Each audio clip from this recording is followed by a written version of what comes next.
മാന്യപ്രേക്ഷകർക്ക് എൻ്റെ പ്രണാമം. എല്ലാ വിഭാഗം ജനങ്ങളെയും ഒരുമിച്ച് മുമ്പോട്ട് കൊണ്ടുപോയി ഒരു ഏകീകൃത സിവിൽ കോഡ് കൊണ്ടുവരാനും ഭാരതത്തിലെ ന്യൂനപക്ഷവും ഭൂരിപക്ഷവും എന്ന് രണ്ട് വിഭാഗമില്ല. ഭാരതീയരെന്ന ഒരു പക്ഷമേ ഉള്ളൂ. ഇവിടെ പുറത്തുനിന്ന് വന്നവരാരുമില്ല. അകത്തുള്ളവര് അവരുടേതായിട്ടുള്ള ചില വീക്ഷണങ്ങളും ആചാരങ്ങളും വിചാരങ്ങളും വിശ്വാസങ്ങളും വ്യത്യസ്ത രീതിയിൽ ജീവിതത്തിൽ പകർത്തുന്നു.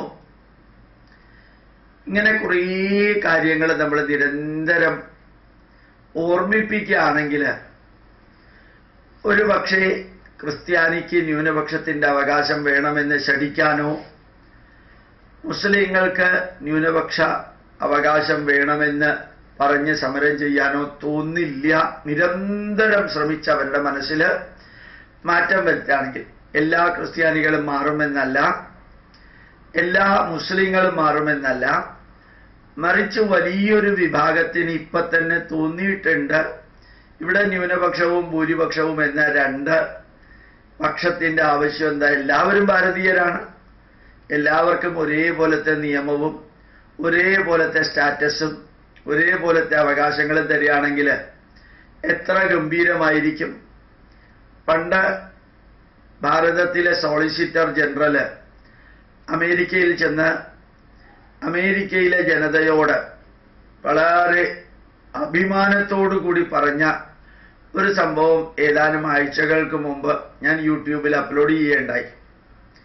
അദ്ദേഹം അവിടെ ചെന്ന് പറഞ്ഞത് ഭാരതത്തിലെ ക്രിസ്ത്യാനികൾക്ക് ന്യൂനപക്ഷങ്ങളായ സ്ഥിതിക്ക് അവർക്ക് മതം പഠിപ്പിക്കാനും പ്രചരിപ്പിക്കാനും പള്ളികൾ ഉണ്ടാക്കാനും അവരുടേതായിട്ടുള്ള വിശ്വാസങ്ങൾ നിലനിർത്താനും ന്യൂനപക്ഷങ്ങളായ സ്ഥിതിക്ക് അവർക്ക് പ്രത്യേക അവകാശങ്ങളുണ്ട്. ലോകത്തിലെ ഏറ്റവും കൂടുതൽ മുസ്ലിങ്ങളുള്ള രാജ്യമാണ് ഭാരതം. പക്ഷെ ഭാരതത്തിൽ അവരുടെ എണ്ണം 25 കോടി 26 കോടിയിൽ നിൽക്കുന്നു. ഹിന്ദുക്കളെ അപേക്ഷിച്ച് എണ്ണം കുറവായ സ്ഥിതിക്ക് അവർക്ക് അവരുടേതായിട്ടുള്ള ന്യൂനപക്ഷ അവകാശങ്ങളുണ്ട്. ചില ഭാഷ സംസാരിക്കുന്ന വ്യക്തികൾക്ക് ന്യൂനപക്ഷ അവകാശങ്ങളുണ്ട്. ചില പ്രത്യേക ആചാരങ്ങൾ അനുഷ്ഠിക്കുന്നവർക്ക് അവരവരുടേതായിട്ടുള്ള ന്യൂനപക്ഷ അവകാശങ്ങളുണ്ട്. അങ്ങനെ ഭാരതം എല്ലാ വിഭാഗം ജനങ്ങളുടെയും അവകാശങ്ങൾ തകർന്നു പോകാതെ സംരക്ഷിക്കുന്ന ഒരു രാഷ്ട്രമാണ് എന്ന് സോളിസിറ്റർ ജനറൽ അമേരിക്കയിലെ പാർലമെന്റിലാണെന്ന് തോന്നുന്നു, അല്ല അവരുടെ നിയമനിർമ്മാണ വേദിയിലോ വളരെ വ്യക്തമായിട്ട് എല്ലാം പറഞ്ഞു കഴിഞ്ഞപ്പോൾ അദ്ദേഹത്തിന് വോട്ട് ഓഫ് താങ്ക്സ് കൊടുക്കാനായിട്ട് അമേരിക്കയിലെ സോളിസിറ്റർ ജനറൽ വോട്ട് ഓഫ് താങ്ക്സിന്റെ സ്റ്റേജിൽ വന്ന് പറഞ്ഞു, അമേരിക്കയിലെ ജനങ്ങൾക്ക് ഒരു ജനതയ്ക്കും ഒരു പ്രത്യേക അവകാശവും ഇല്ല. എന്തെല്ലാം അവകാശം അമേരിക്കക്കാർക്കുണ്ടോ അത് അമേരിക്കയിലെ എല്ലാവർക്കും ഒരേപോലെയാണ്. ആർക്കെങ്കിലും കൂടുതലെന്നോ ആർക്കെങ്കിലും കുറവെന്നോ ഇല്ല. അതാണ് അമേരിക്കക്കാർക്ക് ഏറ്റവും അധികം അഭിമാനം തോന്നിക്കുന്നത് എന്ന് അദ്ദേഹം മറുപടി പറഞ്ഞു. ആർക്കും കൂടുതലും ഇല്ല, ആർക്കും കുറവുമില്ല, എല്ലാവർക്കും ഒരേ അവകാശങ്ങൾ ഒരേപോലെ. ഒന്നിൻ്റെയും പേരിൽ ആരെങ്കിലും അവഹേളിക്കപ്പെടുകയോ ആരെങ്കിലും പരിധിക്കപ്പുറം ആരാധിക്കപ്പെടുകയോ ഒന്നും ചെയ്യുന്നില്ല എന്ന് അമേരിക്കൻ സോളിസിറ്റർ ജനറൽ പറഞ്ഞപ്പോഴാണ് ഇന്ത്യൻ സോളിസിറ്റർ ജനറലിന് അബദ്ധം മനസ്സിലായത്. ഇത് ഞാൻ പറയാൻ കാരണം യഥാർത്ഥത്തിൽ ഇവിടെ ഭാരതത്തിന്റെ പൈതൃകത്തെയും ഭാരതത്തിന്റെ സംസ്കാരത്തെയും ഭാരതത്തെയും ഒരു മാതൃഭൂമിയായിട്ടും പുണ്യഭൂമിയായിട്ടും കർമ്മഭൂമിയായിട്ടും ജ്ഞാനഭൂമിയായിട്ടും കാണാൻ സാധിക്കുന്ന എല്ലാവരെയും ഒരുമിച്ച് കൊണ്ടുവരാം. ഏത് രാഷ്ട്രീയ പാർട്ടിയിലുള്ളവരാവട്ടെ ഈ ഒരു പോയിന്റ് ഫോക്കസ് ചെയ്ത് കൊണ്ടുവരികയാണെങ്കിൽ കുറേ അധികം വ്യക്തികളിൽ മാറ്റം ഉണ്ടാവാൻ സാധ്യതയുണ്ട്. ഇത്രയും കാലം മുസ്ലിങ്ങളെ നിങ്ങൾ ന്യൂനപക്ഷമാണെന്നും നിങ്ങൾക്ക് പ്രത്യേക അവകാശങ്ങൾ ഉണ്ടെന്നും പറഞ്ഞ് രാഷ്ട്രീയ പാർട്ടിക്കാർ താലോലിച്ച് വേണ്ടതും വേണ്ടാത്തതും എല്ലാം കൊടുത്ത് അവരെ നിരന്തരം ഞങ്ങൾ മുസ്ലിങ്ങളാണ് ഞങ്ങൾ ന്യൂനപക്ഷമാണെന്ന് ഓർമ്മിച്ച് അവർക്ക് എന്തും ഏതും ചെയ്യാവുന്ന അവസ്ഥയിലെത്തി. ക്രിസ്ത്യാനികൾ പുറത്ത് സോഷ്യലിസവും അല്ലെങ്കിൽ സെക്കുലറിസവും എല്ലാം പറയുമെങ്കിലും ന്യൂനപക്ഷത്തിന്റെ അവകാശമെടുത്ത് എന്തെല്ലാം അവർക്ക് ചെയ്യാൻ പറ്റുമോ അതെല്ലാം സ്കൂളുകൾ ഉണ്ടാക്കലും കോളേജുകൾ ഉണ്ടാക്കലും അതെല്ലാം വേറെ രീതിയിലാണ് പറയുക. വിദ്യാഭ്യാസം പ്രചരിപ്പിക്കുന്നു, സാമൂഹിക സേവനം ചെയ്യുന്നു. മതപരിവർത്തനം അടിമുടി നടത്തുമ്പോഴും സാമൂഹിക സേവനമായിട്ട് മുദ്ര കുത്തിച്ച് അവർക്ക് എന്തെങ്കിലും പ്രശ്നങ്ങൾ ഉണ്ടാവുകയാണെങ്കിൽ മൊത്തം ഹിന്ദു സമൂഹത്തെയും BJPയെയും RSSനെയും അവഹേളിച്ച് കരിവാരി തേച്ച് അവരവരുടെ കാര്യം നേടുന്നു. ദേശവിദേശങ്ങളിലെ പത്രമാധ്യമങ്ങളിൽ നിറഞ്ഞു നിന്നുകൊണ്ട് ഈ അടുത്ത കാലത്ത് എന്നുവെച്ചാൽ ഇന്നലെയാണ് ഞാൻ കണ്ടത്, നെടുമ്പാശ്ശേരിയിൽ കൊച്ചിയിൽ വിമാനത്താവളത്തിനടുത്താണെന്ന് തോന്നുന്നു, ഒരു മുസ്ലിം പള്ളിയിൽ കുറേ ആൾക്കാരിങ്ങനെ യുവാക്കളെ പോലെയാണ് പുറകിൽ നോക്കിയാൽ കാണാൻ സാധിക്കാം. അവരിങ്ങനെ ഇരിക്കുന്നു. അതില് കുമ്മനം രാജശേഖരൻ പള്ളിക്കകത്ത് പ്രസംഗിക്കുന്നു.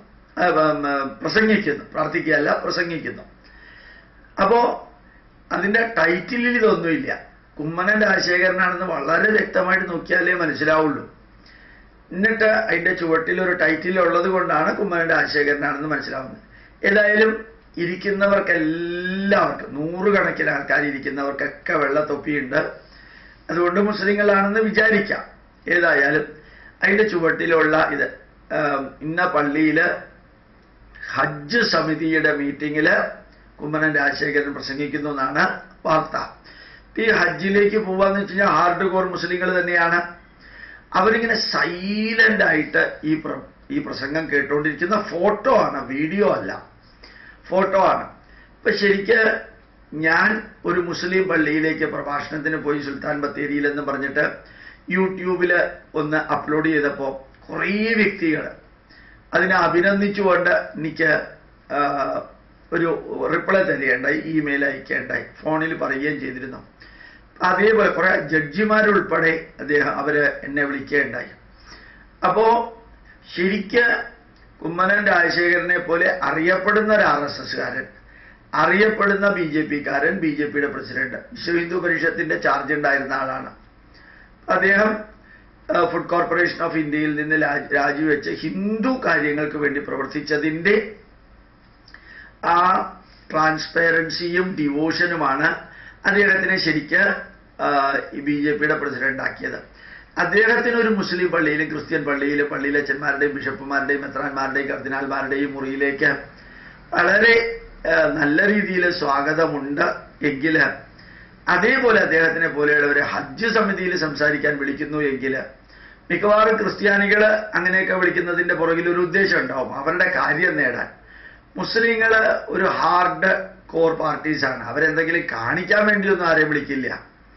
ഏതായാലും കുമ്മനം രാജശേഖരനെ വിളിച്ച് ഒരു പ്രസംഗം ഹജ്ജ് കമ്മിറ്റിയിൽ നടത്തിച്ചു, ഹജ്ജിലേക്ക് പോകുന്ന വ്യക്തികൾക്ക് വേണ്ടി നടത്തിച്ചു എങ്കിൽ അതിന്റെ പുറകില് ഒരു വലിയ ശുഭകരമായിട്ടുള്ള ദൃശ്യം, ശുഭാപ്തി വിശ്വാസം ഉണ്ടാക്കുന്ന ദൃശ്യം അതിലുണ്ട്. ഭാരതത്തെ ഒരുമിച്ച് കൊണ്ടുവരാൻ ബെറ്റർ ലേറ്റ് ദാൻ നെവർ. ഒരിക്കലും ഈ ക്രിസ്ത്യാനികളും മുസ്ലിങ്ങളും മെയിൻ സ്ട്രീമിലേക്ക് വരില്ല എന്ന് ധരിച്ചിരുന്നപ്പോൾ ഇതുപോലെയുള്ള ചെറിയ കാര്യങ്ങൾ ഉണ്ടാവുകയും അതിന് നല്ല പബ്ലിസിറ്റി കൊടുക്കുകയും ചെയ്യുക. അപ്പൊ യഥാർത്ഥത്തിൽ ഗോവയിലെ ക്രിസ്ത്യൻ പാർട്ടികളൊക്കെ BJPയുടെ കൂട്ടത്തിലാണ്. ക്രിസ്ത്യാനികളെ കൂട്ടത്തിൽ കൊണ്ടുവരാൻ അധികാരവും കുറേയധികം ഉയർച്ചയും ഉണ്ടെങ്കിൽ അവര് അപ്പപ്പ തോന്നുന്നവരെ ഡാഷ് എന്ന് വിളിക്കുന്ന പാർട്ടീസാണ്. അതിനൊന്നും അവർക്ക് വിഷമമൊന്നുമില്ല, അവരുടെ കാര്യം നേടാൻ. പക്ഷെ ഇവരങ്ങനെയല്ല. അപ്പൊ ഇവരെ ശരിക്ക് നല്ല രീതിയിൽ ഉപയോഗിച്ചു കഴിഞ്ഞാൽ കുറെ പേരെങ്കിലും മാറുകയാണെങ്കിൽ ഈ നാട്ടിൽ ന്യൂനപക്ഷം ഭൂരിപക്ഷം എന്ന് രണ്ട് പക്ഷം ഇല്ലാതെ ഭാരതം എന്ന രാഷ്ട്രത്തിന്റെ പക്ഷത്തുള്ള ജനങ്ങളാക്കി മാറ്റാൻ ഇതുപോലെയുള്ള പ്രഭാഷണം എന്നെങ്കിലും ആരംഭിക്കേണ്ടതിന്റെ തുടക്കമായിട്ട് നെടുമ്പാശ്ശേരിയിലെ ഹജ്ജിൽ പോകുന്ന വ്യക്തികളുടെ ഈ ഒരു സമ്മേളനത്തില് കുമ്മനം രാജശേഖരൻ പള്ളിക്കകത്ത് ഒറ്റയ്ക്ക് നിന്ന് അവിടെ പിന്നെ സ്വാഗതം അല്ലെങ്കിൽ ആശംസ ഇങ്ങനെയൊക്കെ പറയാനുള്ള കസേരകളൊന്നും ഉണ്ടായിരുന്നില്ല.